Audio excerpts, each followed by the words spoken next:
पहिले आपण tomato beetroot घेतलेला आहे, एक अर्धा घेतला चिरून घेतलेला आहे, लाल काश्मीरी मिरची एक चमचा घेतलेला आहे। आता हे सगळं वाटून घेऊया आणि किती छान रंग आलेला आहे। तर चला तर आता फोडणीची तयारी करूया।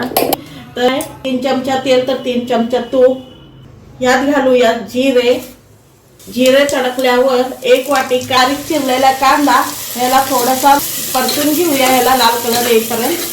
कांदा थोडं चांगलं तळलं गेलंय त्याच्यात घालूया आता हिरवी मिरची अद्रक लसूण चा पेस्ट परतून घेऊया आणि आता घालूया आपली जी प्युरी आपण तयार केली होती ना पेस्ट ती घालूया।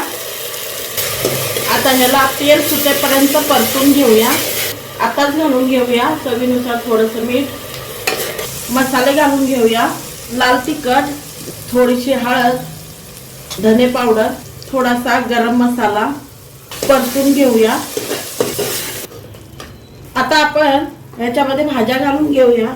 शिमला मिरची बारीक चिरून घेतली आणि हे बीनसच्या शेंगा आहेत, हे सुद्धा घेतलं, चिरून घेतलंय, गाजर सुद्धा। मी 1 वाटी मटर घेतलेले ताजे आलेले आणि दोन बटाटे घेतलेले आहेत, फ्लावर बी म्हणतात, फुलगोबी बी म्हणतात। आता हे सुद्धा ह्याच्यात घालून घेऊया आणि याला सर्व मिक्स करून घेऊया मसाल्यात। झटपट होणारी भाजी आहे तर आपण सगळं एकत्र करूनच ह्याला शिजवून घ्यायचं आहे।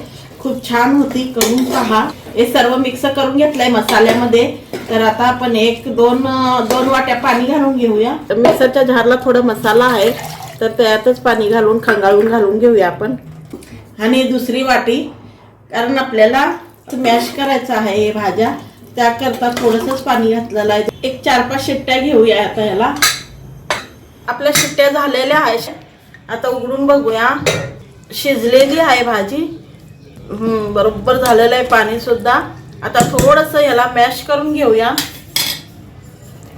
मॅश झालेली आहे, हा बघा आपली भाजी किती छान झालेली आहे। आता याला फोडणी देऊया, तुपाची फोडणी देणार आहे। तूप गरम झालेला आहे, ह्याच्यात घालूया थोडीशी कोथिंबीर, हिरव्या मिरचीचे लांब लांब तुकडे केले, अशी फोडणी तयार आहे। बघा आपली फोडणी ह्याच्यात गेली। ह्यात घालूया पावभाजी मसाला, 1 लिंबू, पूर्ण 1 लिंबू घालायचा आहे आपल्याला पिळून, मिक्स करून घेऊया ह्याला। 1-2 मिनिटं गॅसवर शिजून घेऊया। भरपूर कोथिंबीर घालून घ्यायची। आपली भाजी तयार आहे। तर बघा छान सरसर भाजून घ्या आणि साधी सिंपल आपली पावभाजी तयार आहे। चला तर या मग खायला।